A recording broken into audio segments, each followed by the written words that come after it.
senhoritos, eu não consigo. Chega, eu desisto. Eu não consigo imitar o Pedro. Quase.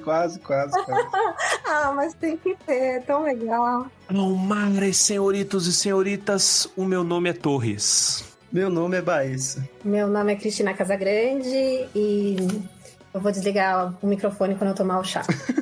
Olá pessoal, eu sou a Inês Anacleto e faço parte do Tolkien Talk, para quem não me conhece. Ellen Sila Lumenamente Elva, pessoal, eu sou o Reinaldo José Lopes, sou jornalista e tradutor de alguns dos livros do Tolkien, entre eles o Natureza da Terra-média, que acabou de sair, então é um prazer estar aqui com vocês. Olha só.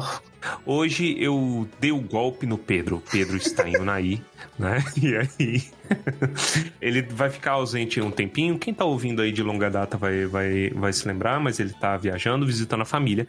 Em breve ele vem aqui para amaciá-los com a sua voz maravilhosa. Hoje estamos aqui todos traje de gala mais uma vez para trazer um episódio muito legal para vocês. Vamos fazer um bate-papo sobre o Natureza da Terra-média, livro recém-lançado, né? Então aí Tolkien voltando aí para as tendências, para os headlines, né? Sim. E a gente vai conversar um pouquinho para você ter a oportunidade de conhecer, você que já está lendo aí ter uma oportunidade de relembrar, de discutir e a gente ter um bate-papo bem maravilhoso. Então, galera, sem mais delongas, vamos agora para o episódio.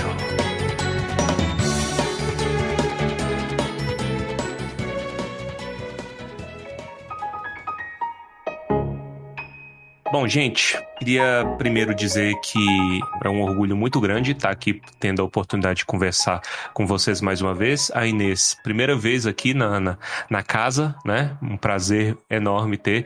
Claro. Cris, tem muito tempo que não vem. Estava a dizer que é um prazer e é uma honra estar aqui com vocês. Muito obrigada também pelo convite, desde já. Sim, a gente que agradece. Cris, com o seu chazinho, muito obrigado também.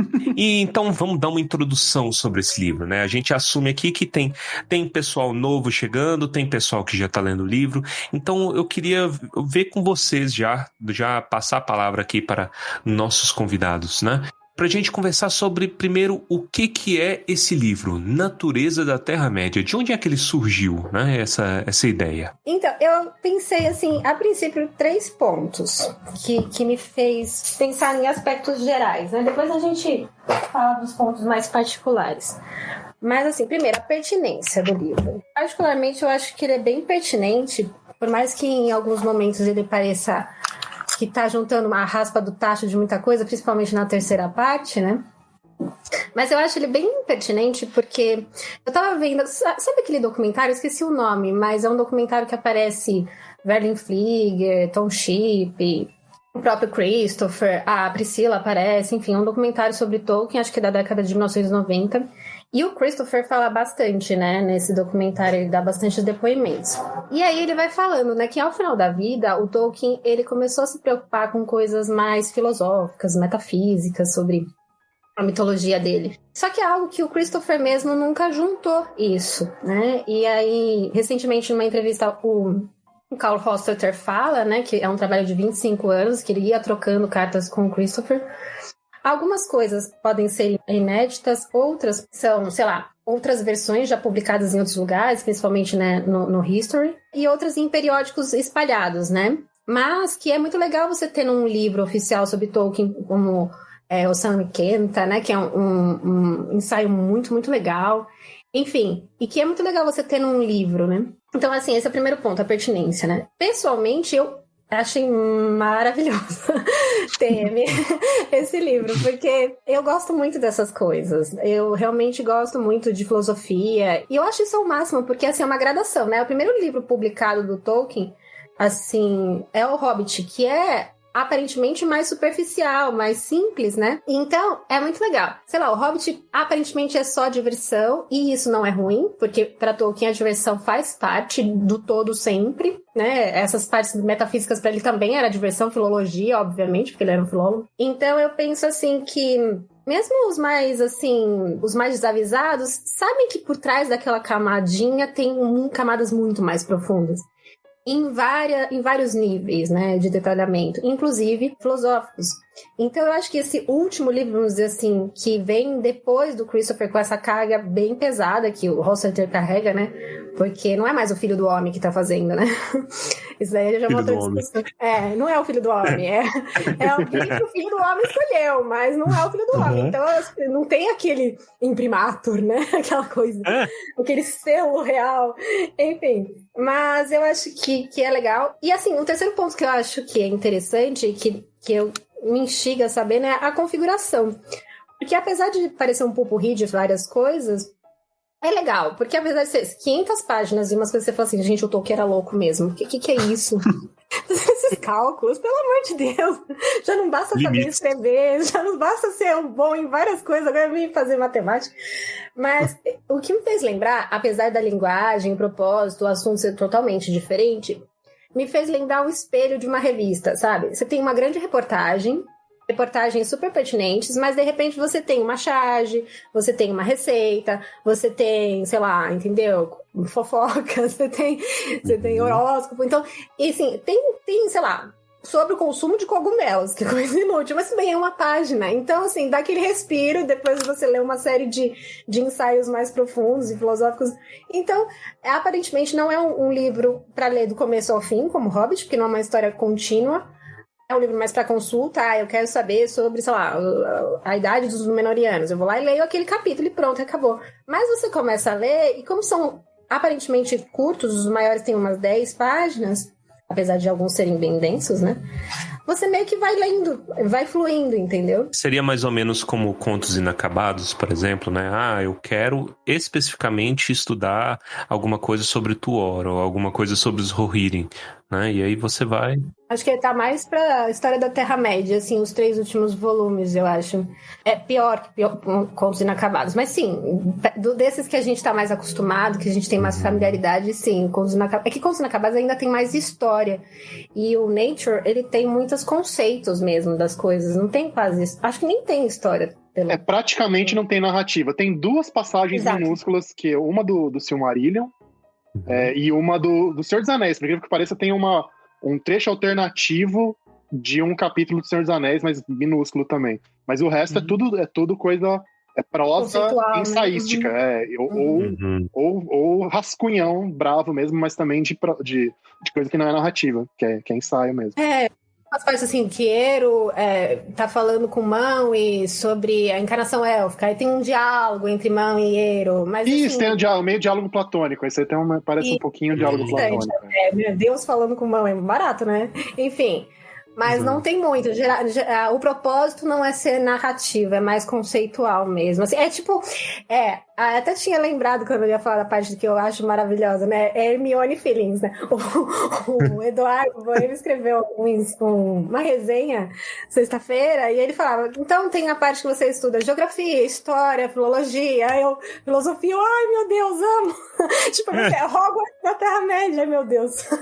Deixa eu me compor aqui, né? Meu lado Hermione grita. É um curso completo, né? De certa forma, né? Não sei. Não, tem até física de partículas. Se parar pra pensar, tem até física de partículas e teoria da evolução. Na hora que você olha. Física de partículas. Isso. Eu lembrei de você quando vi a teoria da evolução. Teoria atômica. Teoria atômica no sentido o que seriam os átomos para os elfos, tá? Uma coisa que é praticamente o equivalente das partículas elementares da matéria pra gente, assim. Não tem cabimento uma pessoa só ter feito isso, velho. Não tem. Eu vejo essas coisas, cara. Eu adoro. Eu sou do time da Cris também. Eu entro nessas coisas porque eu gosto muito de ensaio e tudo mais, sabe? Tipo, você entender. Por muito que às vezes a gente tem um questionamento em relação a utilidade dessas coisas para entender a obra, né? Recentemente eu tenho muito pensado sobre a morte do autor, né? E aí fica aqui uma recomendação. Eu tava doido para fazer uma discussão dessas aqui no Tumba. A gente ainda não conseguiu adequar direitinho e também por conta do tempo, né? Eu até cheguei a conversar com a Cris um tempo atrás. Por quê? Essa coisa de, tipo assim, o Tolkien, ele escrevia tão bem as coisas, tipo, o Tolkien falando da obra é tão gostoso de se ler quanto a obra, né? Por que é assim? E será que é uma coisa minha? Eu, como afegão médio, eu penso desse jeito e tudo mais? Ou se tem alguma coisa aí, né? Algum gancho aí que ele é muito específico de Tolkien. Por que isso? Porque, por exemplo, eu tenho estudado um pouquinho da J.K. Rowling por conta das coisas do Tumba também, né? Que a gente tem abordado os especiais de HP. E aí eu comecei a ver, porque é muita treta, às vezes é até exacerbada a discussão, só que eu, como afegão médio, eu tendo a revirar os olhos toda vez que tem alguma coisa da J.K. J.K., como é que a galera construiu a câmara secreta e ninguém percebeu? Aí a resposta que ela dá não me convence, parece que ela fez na hora, sabe? Não sou só eu que falo isso, mas é uma impressão que eu costumo ter. Por que existe essa diferença? Será que é só porque ela tá viva ainda, entendeu?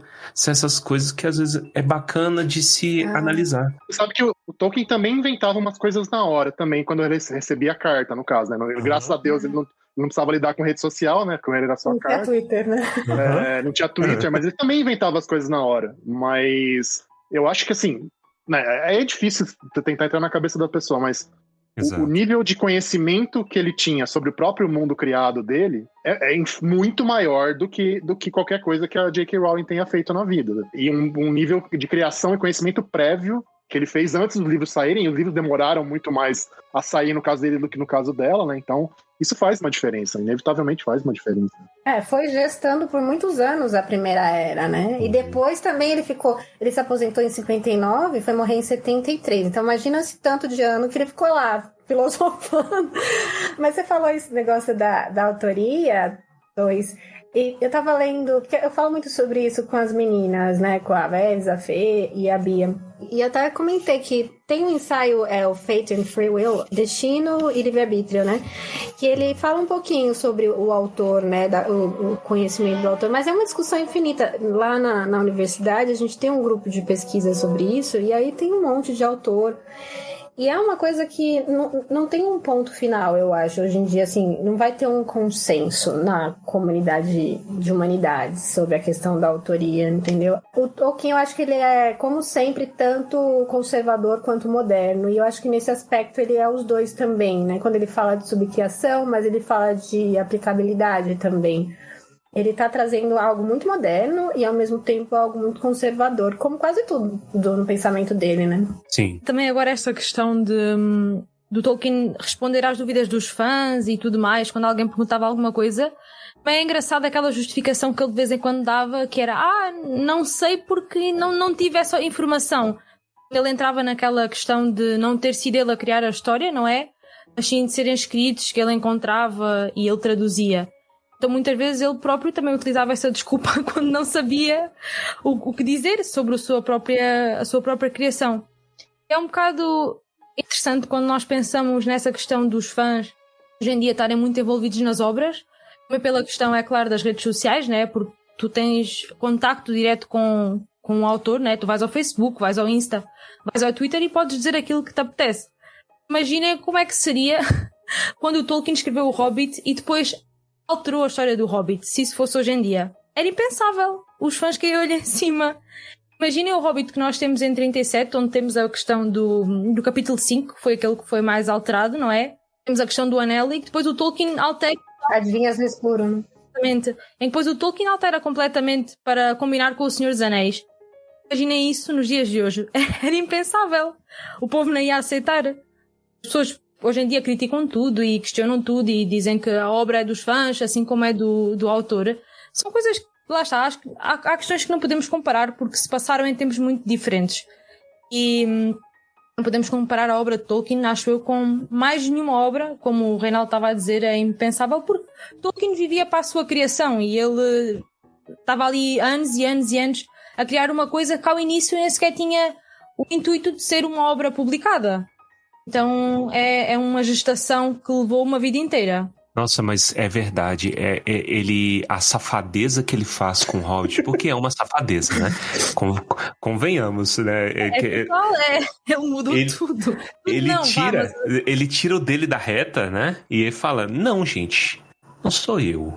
Eu descobri isso. O Bilbo que mentiu. Ah, meu irmão, é muito essa foda. E ele entra no jogo e finge que é como se fosse uma coisa normal. Não fui eu que mudei a história. Eu tinha uma informação errada e agora corrigi. Tudo bem. E você vê que não para, né? Os livros foram publicados, no caso do Hobbit e do Senhor dos Anéis. Tudo bem, ele não tinha publicado Silmarillion ainda, mas ele não para de mexer. A coisa que pra ele, a graça, era ficar alterando mesmo, e revisando, e repensando. Ele faz, às vezes, parece que sem pensar que um dia vai publicar, mas pelo prazer, pelo tesão de repensar e de remexer. É muito louco isso. Eu que também escrevo livro, tudo bem que, né, não dá nem pra jamais comparar, mas tipo, eu quero acabar e, tipo, acabou, terminou, publicou, chega, não quero mais mexer nessas grades, esse negócio. Ele não, cara, ele continuava mexendo, e a diversão era mexer. Acho legal que ele fala que o Bilbo mentiu, ele dá um jeitinho, né? Acho divertido. Isso é legal mesmo, eu acho genial. É o retconning, né? Ele é o rei do retconning, acho. Ele criou. Sabe quem faz isso e é criticado? Mas aí não tem a ver com o livro, é filme, o Jorge Lucas. Mas eu não vou... É uma doideira aqui. Prefiro não trazer isso aqui. Vamos falar só de quem sabe escrever, né? Pronto, a gente não queria trazer a crítica. Lascou-se. Mas eu gosto de Star Wars, eu acho legal. Eu gosto de Star Wars, mas foi feito por gente que não sabe escrever, mas tudo bem. Mas é totalmente diferente, né? Mas tem aquela coisa, né, que os fãs têm um universo expandido, né? Até o Gui Massafera fala, né, que ele tem um pouco de receio nessa série, mais do que deturpar a obra, surgiu um universo expandido ali, né? Porque a gente tem muito pouco da Segunda Era, né? Aí você começa com muita invencionice e, assim, dá pra você falar pra sempre desse assunto. Se dá pra falar pra sempre de Star Wars, imagina de Terra-média, né, gente? De número. Né? O problema é que os parceiros vão ter que inventar muita coisa, é óbvio. Agora a questão é, o que é que eles vão inventar? E será que vai de acordo ou não com aquilo que já temos? Porque se for de acordo, eu não vejo problema nenhum. Agora, se vão alterar o pouco que já há, e aí sim é crítico. Isso não queremos. Então, mas e o que é estar de acordo, né? Tem que ver quais os critérios que eles escolheram. Exato, porque é um contínuo, né? Pelo que eu entendo, a restrição do Tolkien State é tudo o que está escrito aconteceu. Então, se o Fëanor nasce explodindo em purpurina e morre explodindo em purpurina, né? Vamos fazer assim. O que acontece nessa meiuca, fora as pinceladas que a gente conhece, então, ele briga com o irmão, então tem que ter ele brigando com o irmão, ele ameaça não sei o que, ele ergue o punho pra Morgoth, essas coisas. Tem que ter a queda de Númenor, tem que ter essas coisas que não pode fugir, né? Do destino. Exato. Aí, por exemplo, é dito que ele pediu o cabelo da Galadriel. Mas suponhamos que ele tivesse pedido de um jeito assim. E aí, entendeu? É essa firula aí que talvez eles tentem preencher. Se é bom ou não, só na hora, só sabendo, né? Mas é a liberdade do autor. E é isso que é complicado, porque às vezes nessa firulinha, dependendo do jeito que eu for escrever que ele pediu o cabelo pra Galadriel e o jeito que ela negar, já mudou totalmente a essência da história. Porque nesse caso a pessoa tem a sua forma de ver as coisas e de preencher as lacunas da história. Depois, como é que tu vês uma história que tu na tua cabeça criaste daquela forma e pensas, não, isto está mal porque não é assim que eu vejo as coisas, não foi assim que aconteceu. Quando tu tens assim estes gaps temporais em que não tens informação nenhuma ou então tens só, lá está como disseste, ela disse que não, a Galadriel disse que não. E isso pode acontecer de mil e umas formas diferentes, né? E tu tens a tua própria história, como é que isso aconteceu. E cada pessoa tem a sua própria versão, lá está. Verdade. E aí, por exemplo, entrando até no George Lucas que vocês pontuaram, qual que é a diferença? George Lucas, ele acordou numa terça-feira e falou, eu acho que o Han não atirou primeiro, essas bobajadas. Que estranho. Aí ele ele dedica a tarde toda pra fazer o Han deslocar o pescoço, né? Nossa, que essa é a cena que ele coloca. O Han desloca o pescoço, é uma edição tão esquisita. Aí ele olha pro lado e tudo mais. Mas, e aí, em se tratando de filme, existe um problema. Uma das dificuldades, né, em relação a isso, é porque, se eu não me engano, hoje você não pode assistir a versão original de Star Wars. Não existe meio lícito de você assistir Star Wars, Uma Nova Esperança, sem o dedo do George Lucas em nada, sabe? Aquele que foi ao ar originalmente. Então, querendo ou não, isso aí é uma complicação que envolve, sei lá, Disney, Lucasfilmes, enfim, né, direitos e essas coisinhas. E aí o que acontece? Aí o fã que quer pegar essas coisas, quer ter a própria versão, não pode. Isso já é um pouco diferente em relação ao livro, porque se chegar o Tolkien reviver e falar que eu tenho que interpretar assim, porque agora ele gosta de alegoria, eu não... Eu posso dizer, não, essa é a minha interpretação e eu quero, o livro é meu, né? Eu lembro daquele meme do Uno no Twitter, que o criador do Uno chegou lá e falou assim, tal regra existe. Aí o cara tweetou, obrigado pelas cartas, assumimos daqui. Não é aquela carta do +2, ou quando tu lanças uma de +2 não podes pôr outra de +2 a seguir, ou aquela... Isso, isso. Assim. Não, mas olha, isso são questões polémicas, que eu já me chateei com amigos meus por causa do Uno. Isso é grave. Quem nunca brigou por causa do Uno, né? Com toda honestidade, eu gosto de jogar Uno da maneira mais caótica possível. Se não tiver treta, não vale. Eu tenho uma regra que eu brigo com as pessoas. Eu vou até mandar isso aqui no podcast, que é bom que as pessoas falam, porque deve ter gente que joga de tudo quanto que é jeito aí, né? Por exemplo, eu gosto de combar o +2 com +4 também, entendeu? É. Então aí eu falo, gente, tá valendo isso aqui. Eu falo, na casa do senhor está valendo isso. Por quê? Porque corre o risco do espertalhão chegar e soltar um +2 e ele terminar com +20, entendeu? Então, assim, perfeito, sabe? Deixa o caos aí, é muito bom. É bom. Eu já vou me preparar, então, se um dia eu for jogar Uno com você. Entrega pra Eru.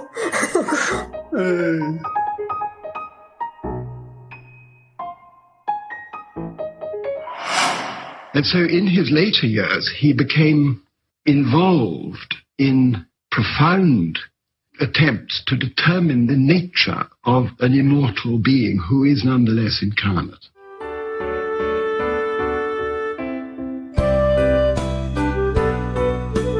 Gente, então, continuando aqui, vamos falar um pouquinho dos conteúdos do livro, né? E aí, por exemplo, uma coisa que eu tava conversando com o Reinaldo, quando a gente tava montando a pauta, era sobre essa natureza. Como é que é essa discussão de natureza nesse livro, né? Porque não é natureza, sei lá, mãe natureza, mas ela tem aspecto tanto material e filosófico. O que vocês podem falar aí dessa parte? Exatamente, aqui natureza tem 2 significados. Que é a questão, lá está, material, física, aquilo que, a natureza em si, mas também numa questão mais metafísica. E eu até acho, até foi o Ronaldo que comentou, que a própria tradução alemã, ele tem os dois, a palavra natureza, mas com os 2 significados em alemão, ou seja, a natureza física, a natureza, e também a natureza metafísica.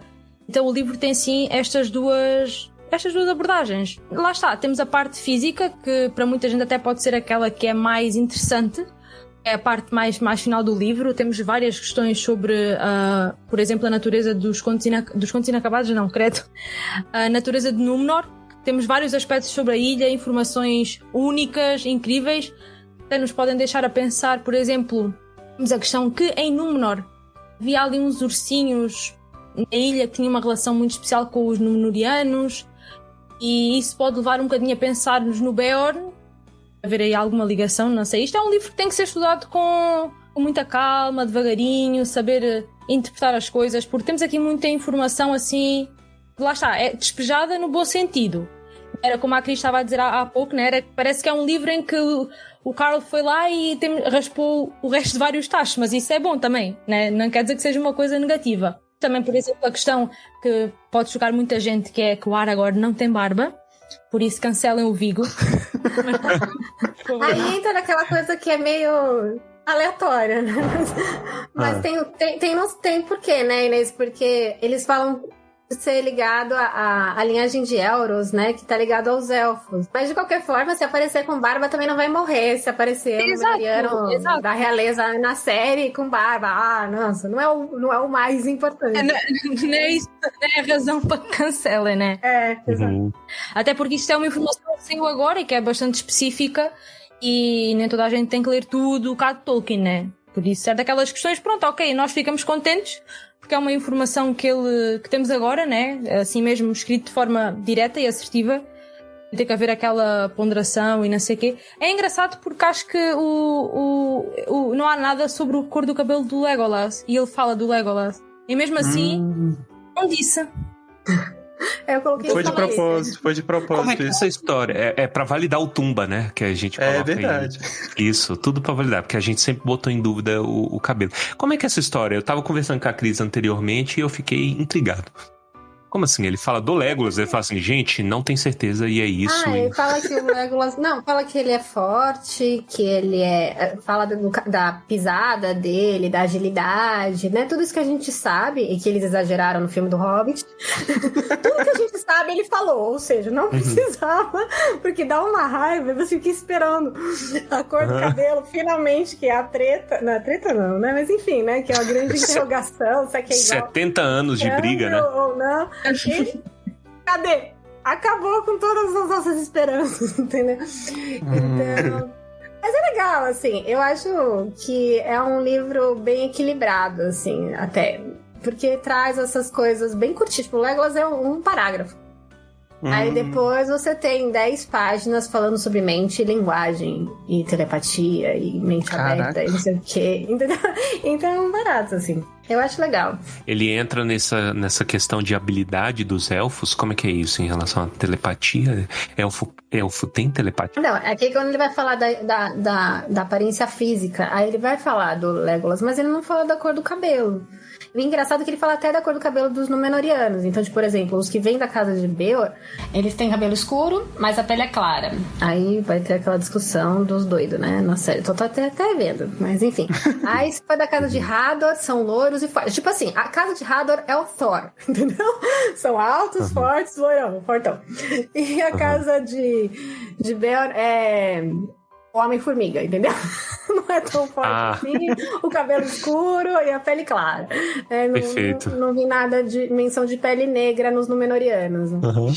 Mas não que isso eu acho que seja também um maior impeditivo na série, mas eu sei que tem discussões grandes. É que a gente já fez um especial sobre raça aqui, né? Que a gente não, foi vocês e o Diego. O Reinaldo, né? né? O Reinaldo e o Diego. Exato. Então eu acho que cabe a discussão só por isso, né? Que teve essa conversa recentemente, né? Se dá uma treta, saiu o Thor aí do God of War Ragnarok. Ele é gordo e ruivo. Nossa, a galera falou delírio. Sim. Meu Deus, ele é ruivo e loiro. É verdade, tava tendo até os Ruivo e memes, né? loiro que eu falei. Ruivo e loiro. Ele, na verdade, até se parece com o Thor da Marvel, mas o Thor que temos no Endgame. É verdade. Exatamente. E mais parrudo ainda, né? O Thor não era aquele deus maravilhoso como temos do Chris Hemsworth, né? Há que saber distinguir as coisas. Mas pra, sei lá, 2 gerações inteiras que viram Chris Hemsworth, aí não tem como desassociar, né? Claro, com a imagem. Nós quando temos vemos algo, é muito impossível de desver, né? Isso acontece com filmes, com séries, com jogos. Né? Se apega, né? Exato, Sim. exato. Ele me lembra a imagem que eu tenho do Tucas. Tucas, ele gordo ou ele magro? Porque o Tucas é um Thor. O Tucas é um Thor, na verdade, né? O Tucas nada mais é do que Isso, é um Thor. do que o mashup do Thor que o Tolkien O Thor que a gente tá acostumado, não o ruivo e o novo aí. Eu sempre Inclusive o Tucas é burro igual o Thor da mitologia nórdica também, né? Exato. Burro, feito uma porta. O Thor da mitologia nórdica é burro que nem uma porta, o Tucas também. Exato, e é meio bobão, né? Tanto é que as pessoas gostam mais do Loki, porque o Loki tem cara de mais espertinho, né? Então, Cara, não, realmente é muito mais esperto. Desculpa quem gosta do Tucas, não quero ofender ninguém, por favor.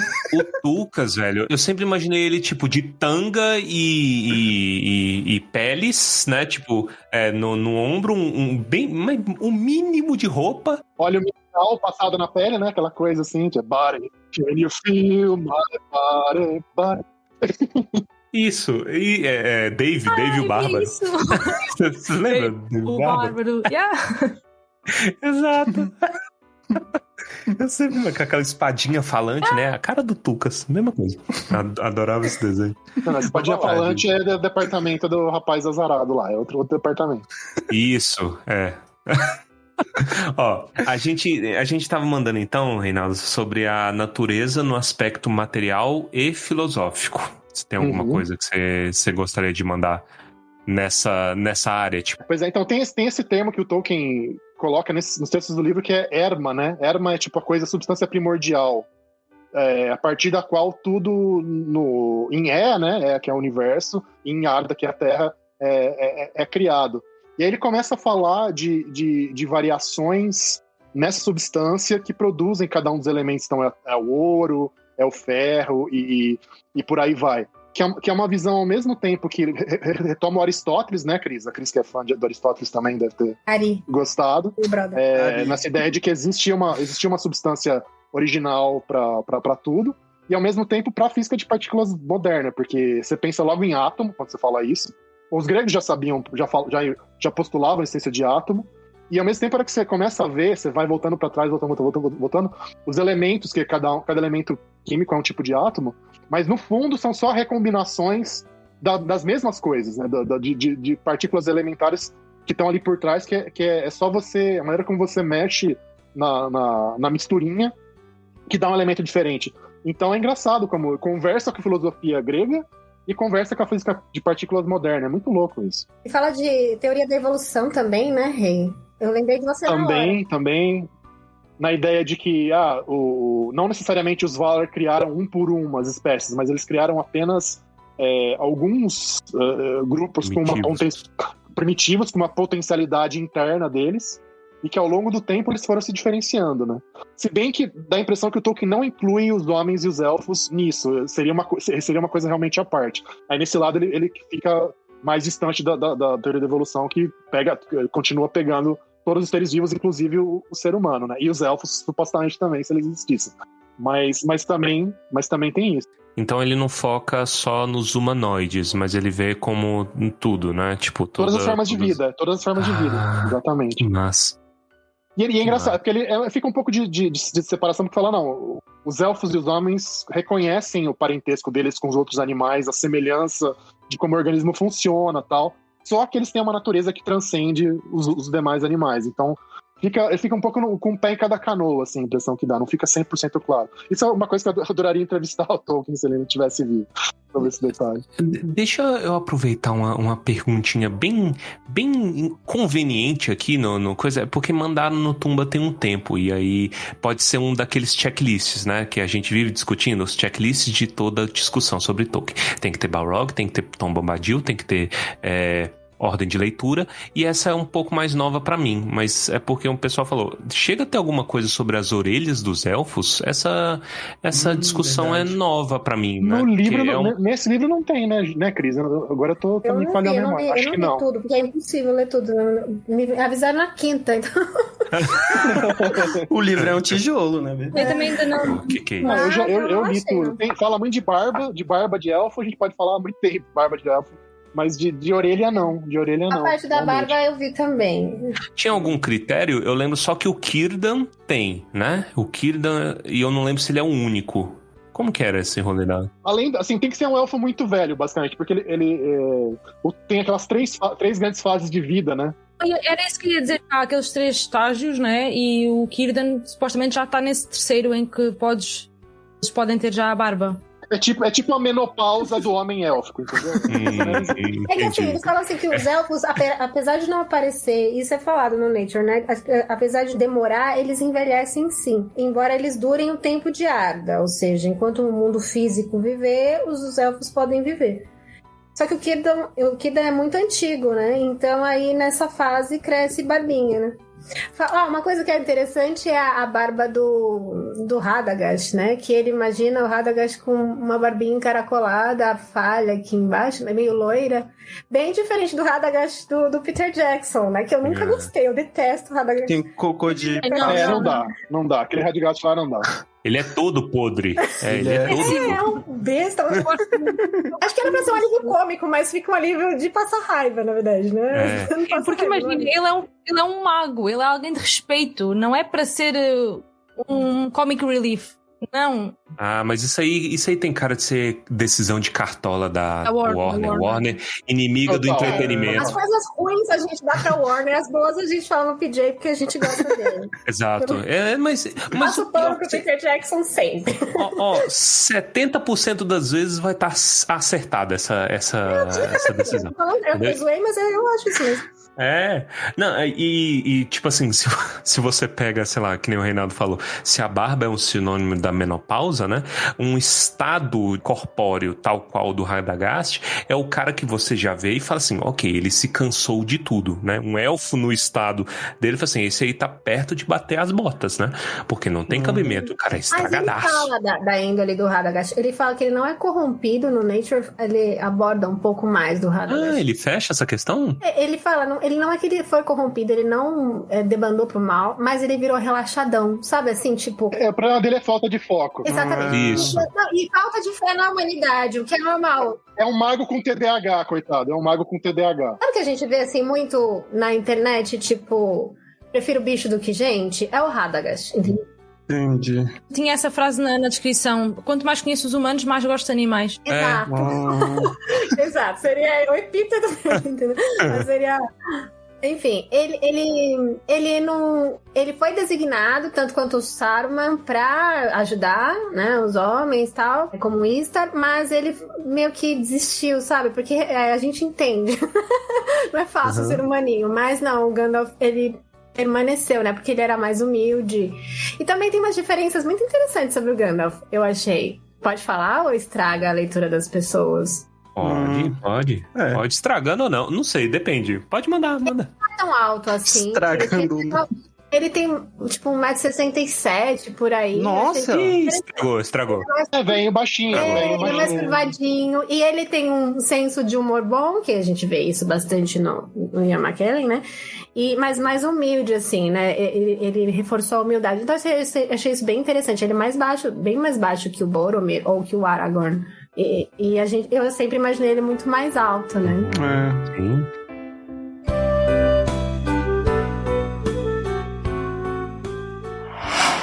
And so in his later years, he became involved in profound attempts to determine the nature of an immortal being who is nonetheless incarnate.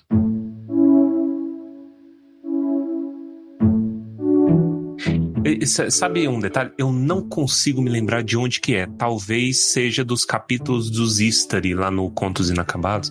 Mas eu sempre achei um detalhe sensacional, porque você imagina, talvez pela ótica dos filmes, que os magos, eles são daquele jeito, né? Gente, eu não consigo imaginar que meu vô já foi jovem, entendeu? Alguma coisa. E aí eu lembro que tinha uma descrição de quando o Saruman chega, e era alguma coisa do tipo assim, quando o Saruman tinha muito cabelo branco a menos. Ele parece mais jovem, né? É cabelos negros, fala Raven hair, cabelo cor de corvo, cabelo preto mesmo. Exato, e aí eu fico imaginando o Saruman desse jeito, e aí você assume que os outros podem ter chegado assim, né? É um desenvolvimento muito bacaninha, detalhes, né? Nos detalhes aí que a gente... Eu acho que é do Contos Inacabados mesmo, né? Sim, é daquele texto dos Istari mesmo. Muito bom, velho. É o meu preferido, daquele... Vocês querem falar alguma coisa do aspecto material e filosófico? Eu queria antes saber se vocês se dividiram em os três, assim, tipo, um ficar com a primeira parte, o outro ficar com a segunda, outro com a terceira. Foi assim que rolou ou foi mais por bloquinhos? Não, isso foi bloquinhos porque, assim, essa coisa foi o popular dedo no c... e gritarias. Isso. Porque chegou por pedaço, ia chegando por pedaço, porque o livro, quando ele começou a ser traduzido, ele não estava pronto lá na Inglaterra ainda. O Carl estava mandando aos poucos, e ele mandava capítulos espalhados pelas 3 partes, e aí ele mudava o texto no meio do caminho. Então, cara, foi conforme ia chegando, conforme dava. Foi muito louco o processo, assim. Eu não sei como a gente conseguiu fazer esse negócio direito. Incrivelmente a gente conseguiu, mas, foi uma doideira. E assim, eu tenho dó do Gabriel e do Edu Boemi e do Gui, que ficaram com a parte final de revisão e ver o que faltava de pedacinho, porque bagunça total, loucura total, assim. Sabem aquele meme do cãozinho no meio do fogo que diz "This is fine"? Exatamente. A Inês acertou em cheio. Bastante. Aliás, eu falei dedo no cu e gritaria, tem que usar aquela versão do meme medieval, né? Falange no ânus e flato em peito. Isso. É isso. Falange no ânus. Pronto, esse aí nem precisa de censurar. Exatamente. Exato. Hein? Foi quanto tempo, Reinaldo, de tradução? Quanto tempo de trabalho foi, mais ou menos? Começou, deixa eu tentar lembrar. Deve ter começado tipo em fevereiro e foi até junho ou começo de julho. Tudo de 2021? 2021. Nossa, foi muito pouco. Cara, Eu achava que tinha sido anunciado há muito mais tempo. Não, anunciado tava, mas o problema é que o Rostetter não largava o osso. Aí ficava lá, cara. E cadê do homem largar o osso? Não largava. Olha lá, o e-mail da Bruna lá da...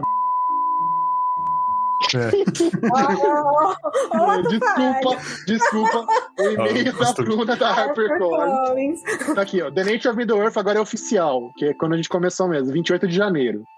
Que eles decidiram que eles iam lançar simultâneo. Achei aqui, ó, uns textos extras que eu mandei, que é a coisa que o Rostetter colocou depois, tal, é dia 2 de junho. Dia 2 de junho. Foi isso, então. Então tava mais ou menos certa a estimativa na minha cabeça. Mas foi bem rápido mesmo. Foi um processo bem bacana.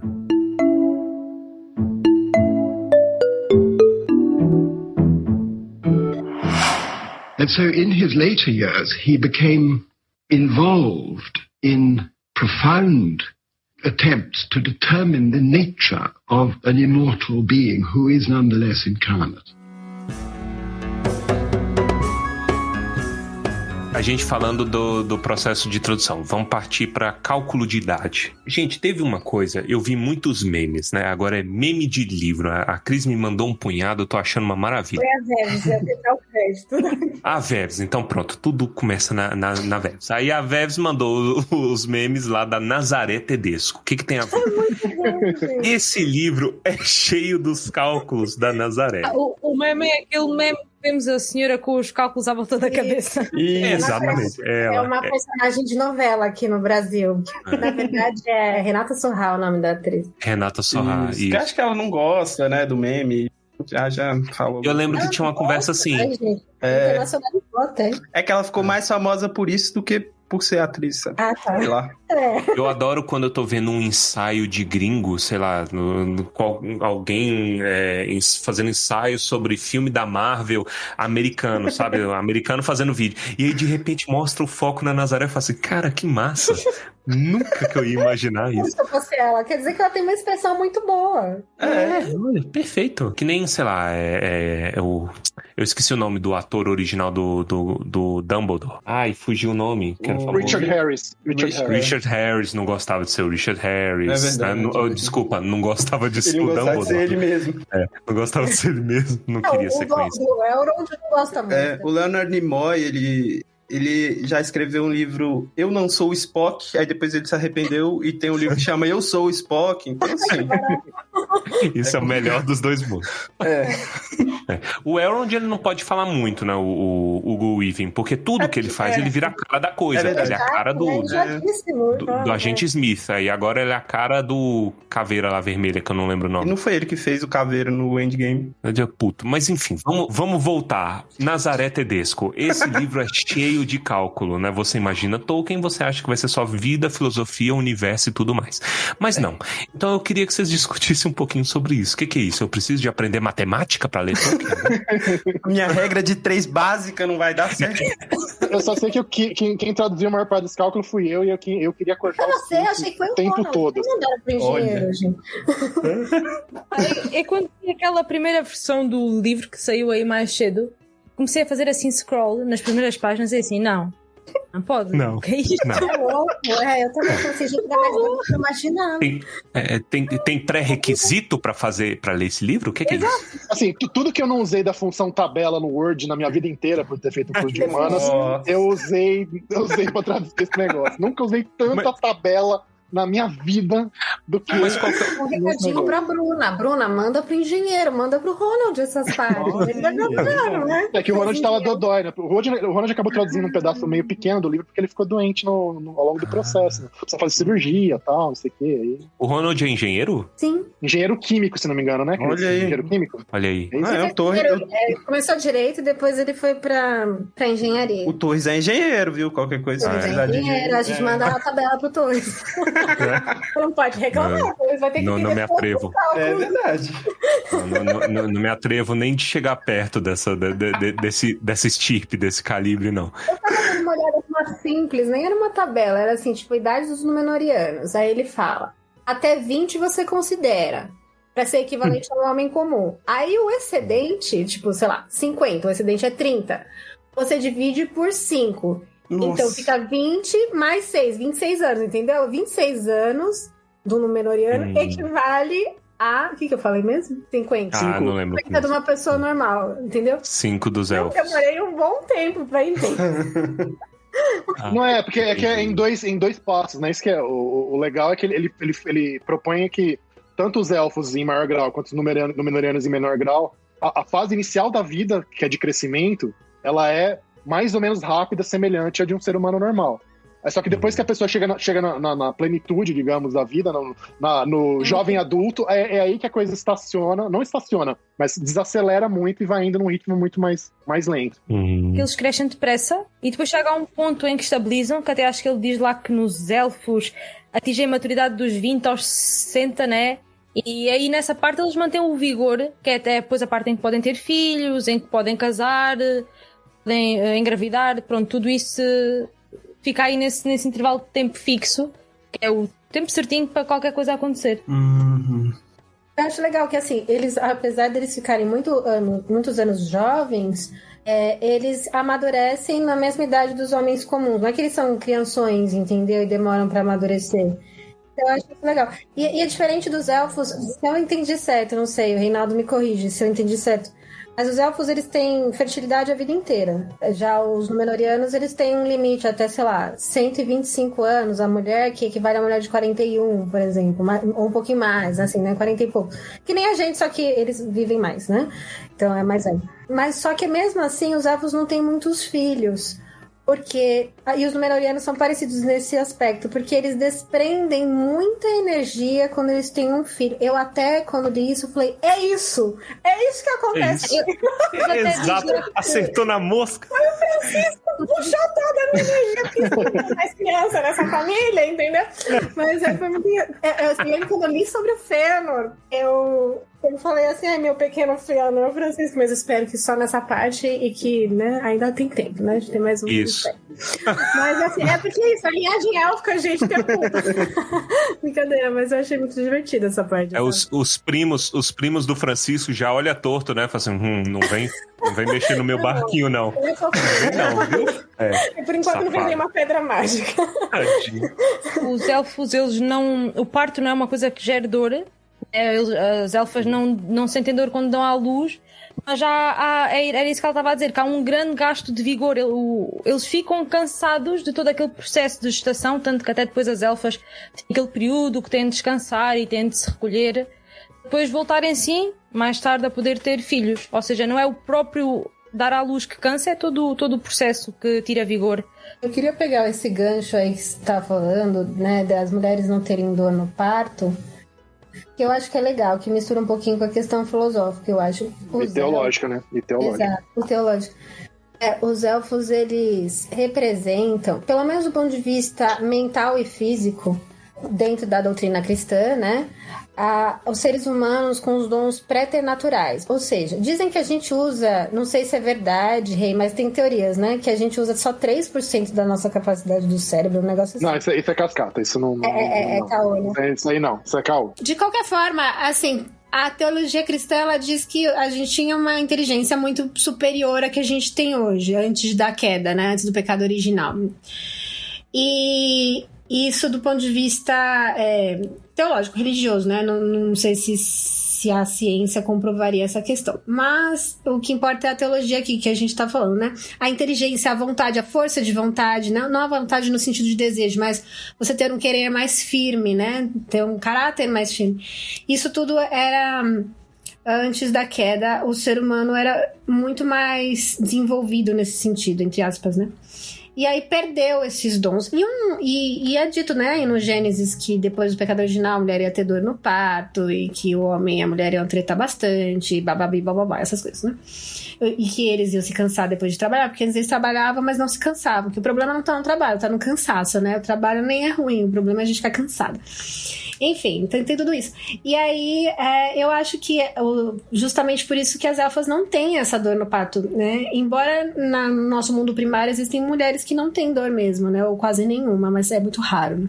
E então eu acho que isso é um dado interessante. E essa questão da queda, né, que me chamou a atenção, é que ele, assim, você pegar Fëanor, não pecou, imagina, só matou os irmãos tudo a custo de nada, né? Mas assim, ele fala assim, existe a corrupção individual, mas como raça, vamos dizer assim, como coletivo, os elfos não são caídos, entendeu?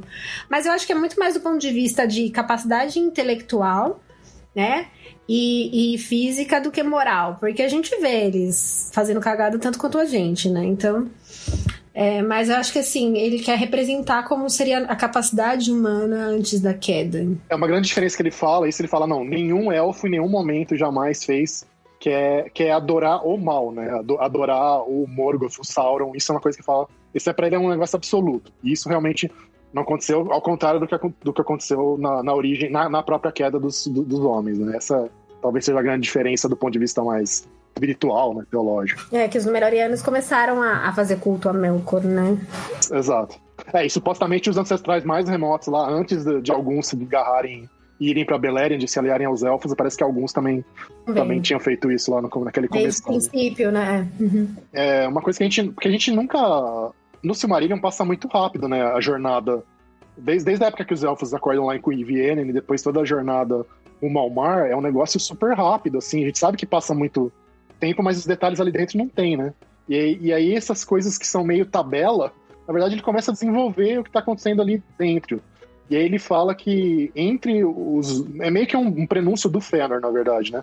Que entre os Noldor, inclusive do lado do Finwë, aparece essa ideia de que cabe aos elfos, meio que sozinhos, pela independência deles, enfrentarem o mal do Morgoth e reconquistarem para eles a Terra-média como um todo, tal. Que é tipo meio que mostrando que as bobagens que o Fëanor faz já estavam presentes como um problema da cultura élfica muito antes do Fëanor nascer.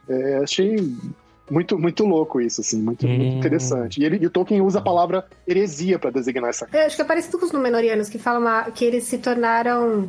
A princípio eles eram benevolentes e generosos, né? E, enfim, caridosos, mas eles se tornaram orgulhosos, né? Soberbos. Por quê? Porque se achavam superiores às outras... Ele usa o termo raça, né? Os outros homens, né? Mas isso você falando, Cris, dos Númenóreanos, perdão? Eu só perdi essa palavra. Númenóreanos, isso.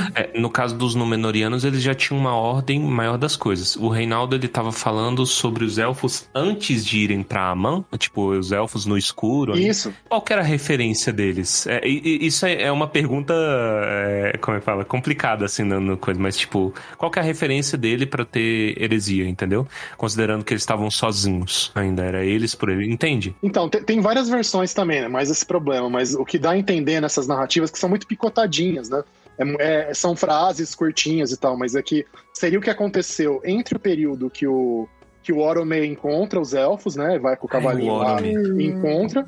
E também ao mesmo tempo tá lá o Morgoth mandando serviçais dele, mandando espectros, não sei o quê.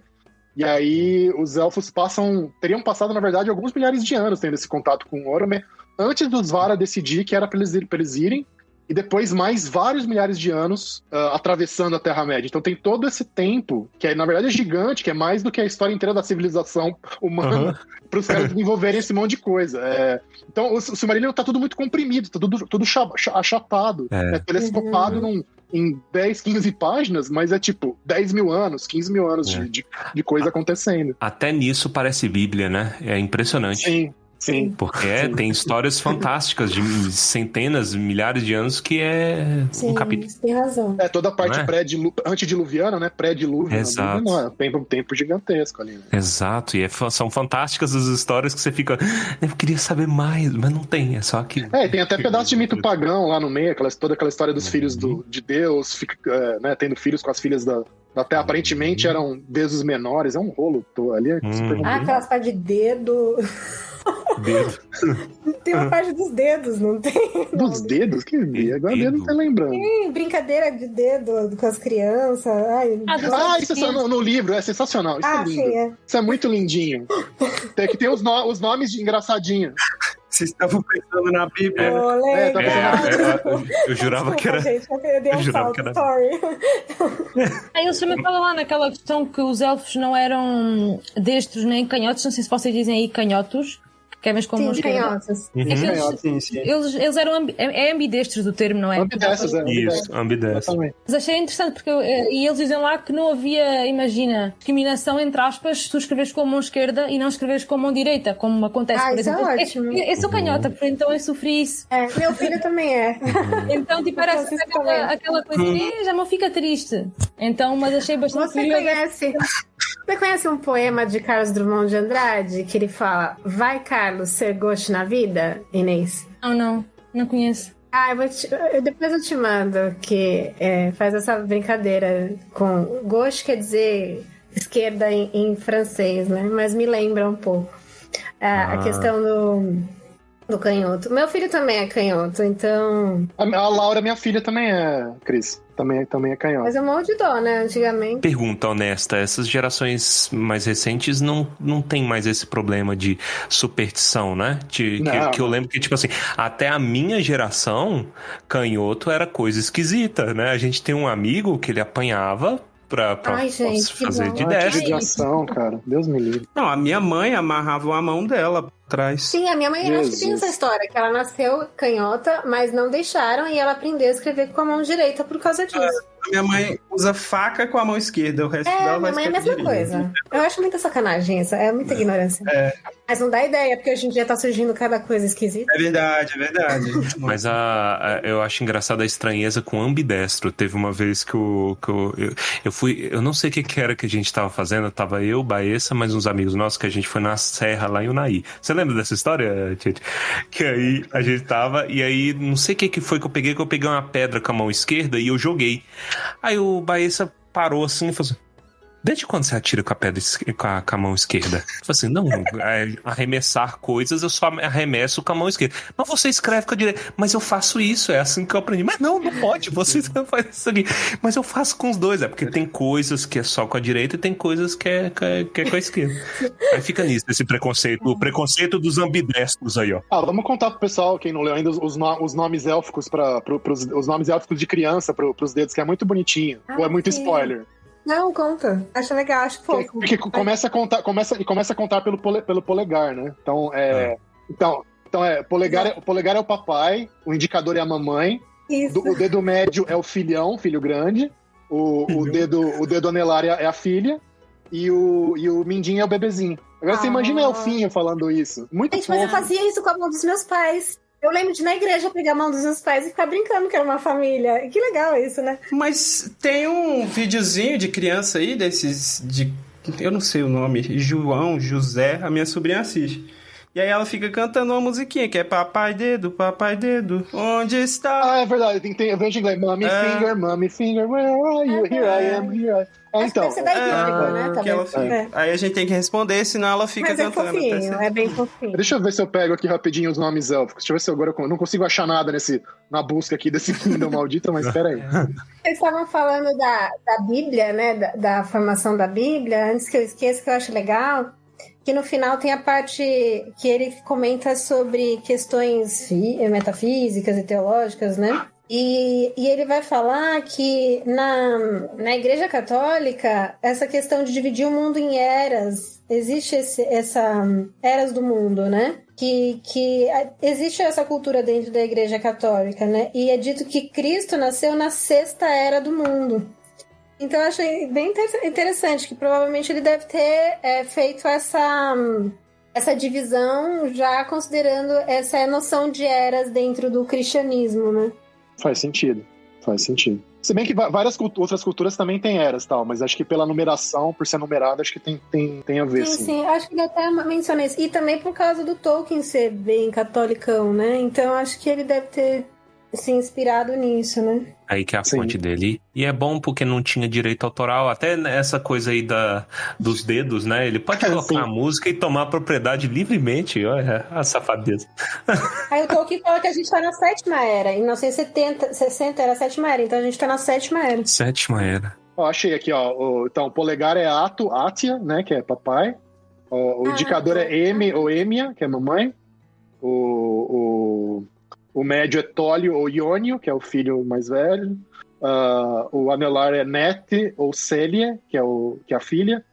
E o mindinho é Winnie ou Winimo. Winimo tem muita cara de mindinho mesmo, né? Sim. Winimo, tem bem cara, um sonzinho de coisa pequenininha. Winnie, exatamente. Por favor, colocar a Eliana nesse momento no podcast. Você fala dos dois... você fala duas versões pra cada dedo, é porque é Quenya e Sindarin? Essas aí são tudo Quenya. Né? Não, é que eu acho que não sei se é plural singular.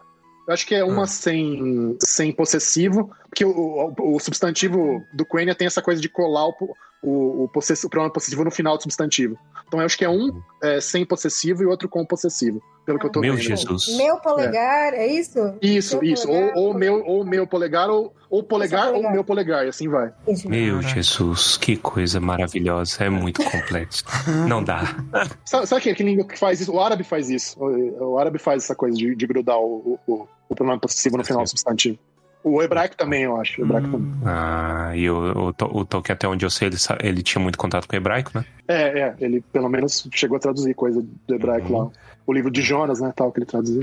Tá, tem alguma coisa que vocês querem pontuar? E os ursos dançarinos de Númenor? Isso aí tem que ter. É isso. Os ursos dançarinos de Númenor, isso é sensacional. Então, o que é isso? Ursinhos carinhosos, que história é essa? A Inês já chegou a mencionar. Porque meio que acho que faz parte dessa ideia, de novo, da questão da queda, né, Cris? De mostrar que, além de não sofrer no parto, de ter uma vida longa e saudável e tal, de você ter uma relação de paz com o resto da criação. Então, em Númenor, a relação com os animais selvagens em geral era muito de paz, assim, quase não tinha caça, nem ataque dos bichos a rebanhos e tal. E tinha uma época do ano que os bandos de ursos, né, acho que na época do acasalamento dos ursos, eles saíam da floresta e iam pras vilas de Númenor e ficavam dançando. E os Númenóreanos brincavam com eles e tal, de boa. Eu nunca mais vou conseguir ler o Akallabeth da mesma maneira. Ou eu vou ficar muito triste, porque os ursos todos assassinados, os ursos dançantes, ou eu vou ficar... Eu não vou levar a sério, eu vou começar a rir, que eu fico imaginando, né? Os reis... Os ursos passaram pro nado sincronizado depois. Também tem nas cartas do Papai Noel, né? O urso, ele gosta de urso. O Tolkien é a dog person, ele gosta de cachorro. Já repararam? Um cachorro.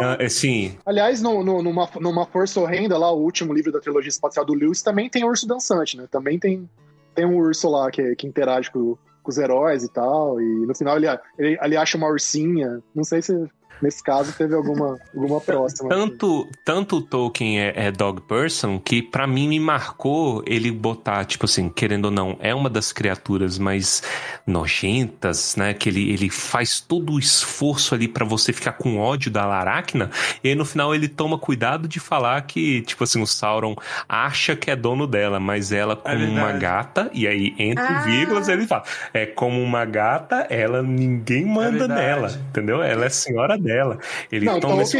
Tolkien abre aspas. Gatos, pra mim, são membros da fauna de Mordor. Tem essa frase. Exatamente isso. É bem isso. Até mesmo nesta parte da fauna de Númenor, Reinaldo, corrige se estiver errado, ele até acho que diz lá que havia gatos selvagens e que eram hostis aos Númenóreanos, né? Isso, é isso mesmo, a Inês tá certa. Havia gatos selvagens, os mais hostis e indomáveis dos animais. Coitados. Olha aí. Tolkien Dog Person muito. Mal, E assim, eu acho que só uma passagem, que é um poema que aparece lá nas Aventuras de Tom Bombadil, eu acho, que chama um poema Cat. Isso. E traz um lado um pouquinho mais simpático, eu acho, do gato, né? Mas, tirando isso, todos... Tem a Rainha Berúthil, né? Que não é gente boa nem de longe. Enfim, Tevildo também. O próprio, Tevildo, né, que foi antes de ser o Sauron, né? Tá vendo? Mas, se Tolkien está dizendo que Tom Bombadil gosta de gatos, daí você pode se entender que tem coisa errada com Tom Bombadil. A gente tá há décadas aqui brigando por conta de alegoria e olha o Tolkien colocando aí na nossa cara, impondo, tá vendo? Gato é do demônio, gato é do demônio, gato é do demônio. É essa aí. Então, na verdade, em vez de ser Deus, Tom Bombadil é o demo. É isso. É exato. Pronto. Resolvemos aqui décadas de discussão. O satanismo na obra de Tolkien, finalmente demonstrado. Que maravilha. Gente, é brincadeira. Manda pro Malafaia direto agora. Pode mandar pro Malafaia. Manda. É a igreja católica, né? Agora vai fazer. Cristina Casagrande disse, 2 pontos. Pô, mas olha, eu já contei essa história aqui no programa, que eu já fui hostilizado dentro da igreja católica por conta de Senhor dos Anéis, tá? Porque eu andava com o anel, eu ainda ando com o anel. E aí uma senhora... Não ando com o anel no dedo, né? Eu ando com ele no chaveiro. Aí uma mulher chegou em mim e falou assim, olha, o demônio entra na sua vida de diversas formas. Você fica andando com esse anel aí, ó, nunca se sabe. Caraca, eu fui embora chocado, porque eu tinha uns... situação. É uma elfa disfarçada. Eu tinha uns 13 anos, cara. Na febre do Yu-Gi-Oh!, os netos, sobrinho dessa senhora deve ter sofrido. Nossa. Você sabe que uma vez eu fui para os Estados Unidos e eu perdi meu passaporte na alfândega em Los Angeles, né? Eu falei, desesperado, cadê esse negócio? Voltei pra procurar e tal. Aí uma moça que trabalhava lá, que era brasileira, tinha achado e guardou pra mim. Aí só que ela viu que eu tava com o Senhor dos Anéis na mão. Ela falou, que livro que é esse, menino? Eu falei, Senhor dos Anéis. Falei, larga isso aí, vai ler a Bíblia, rapaz. Caramba. Mas ela devolveu o passaporte? Ela falou, não, pro senhor não. Devolveu. Ela só me admoestou, mas devolveu o passaporte. Sempre que eu tenho oportunidade, eu cutuco essas coisas também. Porque, por exemplo, se você chegar e falar desse negócio que o Tolkien escreveu, que elfos, né, que são imitações, entre aspas, imitações de seres humanos, não sentiam dor no parto, tem uma galera, Deus Vult, que vai chegar e vai falar assim, herege. Tolkien é herege. Há um tempo atrás estava tendo essa treta aí da gnose, né? Os caras não lêem uma Bíblia. A minha bobagem é que será que vai ter ursos dançantes na série? Eu quero que tenha, inclusive que seja tipo o Pequeno Urso. Vocês lembram do desenho do Pequeno Urso? Sim, era muito bom. Era muito bom. Eu quero. O Irmão Urso da Disney é sensacional. É uma graça. É muito bonitinho. O Brother Bear, incrível. Não, mas isso. isso aqui no menor acho que eram ursos grandes, negros. Acho que era assim malta mais... Acho que era pardo, não sei. Eu lembro que nós falámos disso na live que fizemos do TT, que foi um dos pontos que levámos para a live. Acho que tinha duas espécies, viu? Acho que tinha ursos pardos e ursos negros em número. Acho que tinha as duas. Mas o irmão urso, eles são marrons. Pardo. Escudo? É pardo. Pardos. Então pronto, pode ser número de anos. Olha só. Eu acho que se não tiver, a gente cancela a série, gente. É sério, vamos fazer uma petição. Não dá. Queremos ursos dançantes. Vamos fazer agora. É o mínimo possível. Uma coisa, cravar. Se não tiver hereges, né? Já vai começar aqui. Hereges, cancela. Isso. Amazon, a nova inimiga do entretenimento dos ursos. Isso. Ursofobia. Ursofobia não dá. Isso.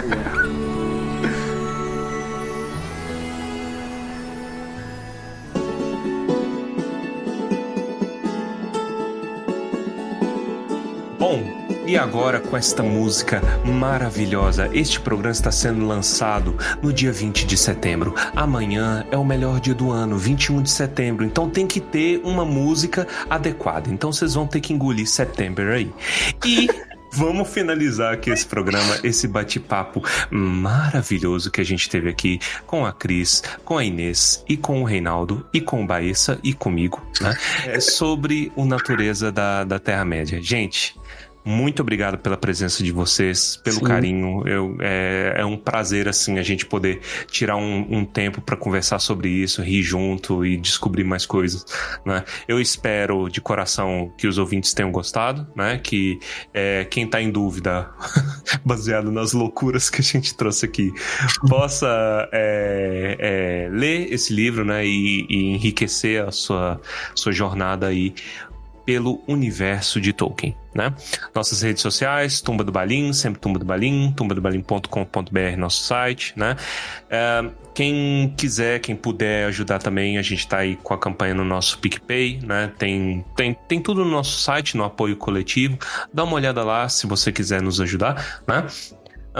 E eu abro a palavra aqui para os nossos convidados. Vocês querem deixar algum recado aí pro pessoal? Ladies first. Estrangeiras first. Então, foi isso, pessoal. Muito obrigada aqui pelo convite. Foi uma honra estar aqui pela primeira vez na tumba do Balin. E já sabem, se me quiserem convidar para mais, eu nunca digo que não. Por isso eu gosto muito de falar sobre Tolkien e fantasia e aquilo que mais gostamos de fazer, né? Que é falar na internet sobre coisas que nos agradam. Por isso, muito obrigada pelo convite e obrigada também ao Reinaldo e à Cris por estarem aqui comigo hoje. E até à próxima. E já sabem, passem no Tolkien Talk, porque nós estamos sempre lá a falar sobre Tolkien.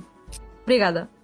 Também gostaria de agradecer muito de estar aqui novamente com os meninos do Tumba. É sempre uma alegria estar com vocês.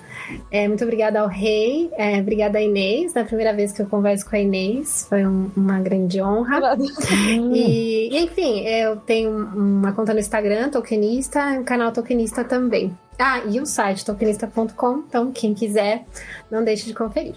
Vou fazer um jabazinho então, mas bom, antes de mais nada, obrigado demais pelo convite, muito gostoso conversar com vocês, tô com muita saudade de quem eu conheço pessoalmente, vontade de conhecer quem eu não conheço pessoalmente, dá um abraço a todo mundo, tô ficando emotivo aqui.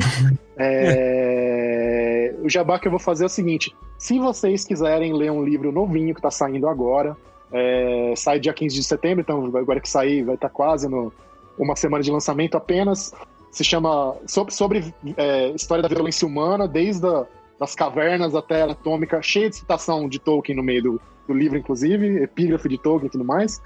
Se chama Homo Férix, que é o meu livro que está saindo pela HarperCollins também, então quem quiser dar uma olhadinha, eu agradeço muito. E me desejem sorte pra gente, pra todos nós da equipe, pra tradução do History of Middle-earth, que vai ser um perereco, já tô sofrendo e vou sofrer muito mais ainda, mas vai sair. Boa sorte. E é isso. Boa sorte. Obrigado, gente. Só queria falar o prazer inenarrável que é estar aqui com a presença de vocês. E é isso. Abraço a todos. É isso, gente. A casa tá sempre aberta pra todos vocês, né? A tumba tá sempre aberta. A tumba, eu não gosto de falar assim, mas já que é o que a gente tem, né? É isso, gente. Muito obrigado e fiquem com quem? Quem que eu posso dizer aqui? Quem que eu posso abençoar aqui a Ursos galera? dançantes. Ursos dançantes. Fiquem com os ursos dançantes do pequeno. Sonhem com ursos dançantes. Exato, gente. Um forte abraço e muito obrigado.